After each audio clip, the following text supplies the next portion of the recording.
મિત્રો, આજે આપણે આવી ચૂક્યા છીએ મહેસાણા જિલ્લાના ખેરાલ તાલુકાના કાદરપુર મુકામે. કાદરપુર ગામની નજીક અહીંયા એક મહાન વિશાળ એવું ચિમનાબાઈ સરોવર આવેલ છે. તો આજે આપણે ચિમનાબાઈ સરોવરની મુલાકાત કરીશું અને એની માહિતી તમને પૂરી પાડીશું. જય માતાજી.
નમસ્કાર મિત્રો, આપણે આવી ચૂક્યા છીએ ચિમનાબાઈ સરોવરના જે જગ્યા છે એ જગ્યા પર પહોંચી ગયેલ છે. તો આજે તમને અમે ચિમનાબાઈ સરોવર અને ચિમનાબાઈ સરોવરની ટોટલી જે માહિતી છે એ માહિતી પૂરી પાડીશું. તો આ ચિમનાબાઈ જે સરોવર છે એ ચિમનાબાઈ સરોવરનું ખોદકામ ગાયકવાડ શ્રી બાજીરાવ અમૃતરાવ સાહેબ શ્રીની પુત્રી શ્રી ચિમનાબાઈ સાહેબજીએ કરાવેલ છે. અને આ જે ચિમનાબાઈ સરોવર છે એનું ખોદકામ ઈસવીસન 1899થી 1901 અને તેનું પૂર્ણ કામ 1901થી 2019માં પૂર્ણ થયેલ છે. તો આગળની વાત કરીએ તો આ જે સરોવર છે તે એ સમયમાં જ્યારે દુષ્કાળ પડ્યો એ દુષ્કાળને પહોંચી વળવા માટે આ સરોવર બનાવ્યું હતું. અને ત્યારે જે બી લોકો હતા અહીંયા જે દુષ્કાળનો સામનો કરી રહ્યા હતા એ લોકોને જીવતદાન મળે અને એમને સાઈડમાં અંગાથી થોડું કામકાજ પણ મળી રહે એના માટે આ ચિમનાબાઈનું અહીંયા કામકાજ કરવામાં આવ્યું હતું. અને બીજી વાત કરીએ તો આ જે ચિમનાબાઈ સરોવર છે અહીંયા આજુબાજુના જે 15-20 ગામો છે એ ગામોને પણ બહુ જ મોટો ફાયદો એ વખત થતો હતો. જે તે સમયે અહીંયા આખું સરોવર ભરાતું હતું ત્યારે ખેતીવાડીમાં પણ બહુ જ મોટો લાભ થતો હતો. તો એ બધી જ જરૂરિયાતને પૂરી પાડવા માટે આ સરોવર બનાવવામાં આવ્યું હતું. મિત્રો, ચિમનાબાઈની બીજી વાત કરું તો અહીંયા જે આજુબાજુના 15-20 ગામો છે એ ગામોને ચિમનાબાઈ સરોવરથી બહુ જ મોટો ફાયદો થયો છે. તો આપણે સરકારશ્રીને નમ્ર વિનંતી કરીશું કે આ ચિમનાબાઈ સરોવર વિશે કંઈક વિચારે અને આ જો સરોવરનું રિનોવેશન થાય અને અહીંયા બહુ જ મોટું પર્યટક સ્થળ વસાવવામાં આવે અને ચિમનાબાઈ સરોવરમાં જો પાણી ભરવામાં આવે તો આજુબાજુના ગામ લોકોને ખેતીમાં પણ બહુ જ મોટો ફાયદો થાય અને બીજું ધંધા રોજગારમાં પણ બહુ જ મોટો ફાયદો થયો છે. અને બહારના લોકોને પણ અહીંયા એક મોટું જો પર્યટક સ્થળ વિકસાવવામાં આવે તો બહારની પબ્લિક પણ અહીંયા આવે અને એ લોકોને પણ ચિમનાબાઈ સરોવર વિશે થોડી માહિતી મળે. તો અમારી સરકારશ્રીને નમ્ર વિનંતી છે કે આ ચિમનાબાઈ સરોવરનું રિનોવેશન કરવામાં આવે અને પર્યટક મોટું સ્થળ બનાવવામાં આવે. જય માતાજી.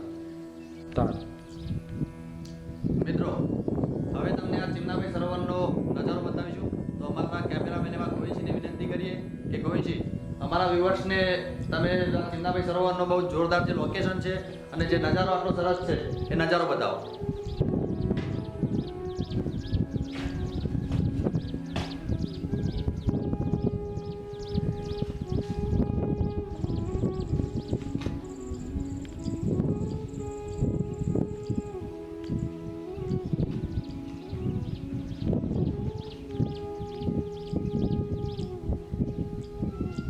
બોલો યાર પણ આપણે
મિત્રો આજે જે અમે તમને ચિમનાભાઈ સરોવર ની જે માહિતી આપી અને ચિમનાભાઈ સરોવર બતાવ્યું એ બહુ જ વિશાળ જગ્યામાં પથરાયેલ છે. આ જે ચિમનાભાઈ સરોવર છે એ બહુ જ મોટી અને જબરજસ્ત જગ્યા છે. તો તમે પણ અવારનવાર અહીંયાથી નીકળો તો આ જગ્યાની અવશ્ય મુલાકાત લેશો. આ જગ્યાની વાત કરીએ તો અમારા ખેરાલુથી ચિમનાભાઈ સરોવર 6 કિલોમીટર દૂર છે અને ખેરાલુથી નીકળીને તમે ચિમનાભાઈ જે ચોકડી કહેવાય છે એ ચોકડીથી અંદર 1 કિલોમીટર છે અને બહુ જ હાઈવેથી નજીક છે. તો તમે પણ અવારનવાર આ જગ્યાની મુલાકાત લેતા રહેશો. અને સરકારને ફરીથી નમ્ર વિનંતી કરીએ છીએ કે આ જગ્યા બહુ જ વિશાળ અને સારી એવી જગ્યા છે અને સારું એવું કામકાજ પણ અહીંયા થાય એવું છે. તો સરકારશ્રીને નમ્ર વિનંતી કરીએ કે અચૂકથી આ જગ્યાનું બહુ જોરદાર સારું એવું રિનોવેશન કરાવે અને એક સારું એવું પર્યટક સ્થળ બનાવે તો આજુબાજુના લોકોને બહુ જોરદાર ફાયદો થયો છે. અમારી નમ્ર વિનંતી છે કે આ જગ્યાની સારી એવી પ્રગતિ થાય અને સારું એવું કામકાજ થાય એવું સરકારશ્રી કંઈક કરે.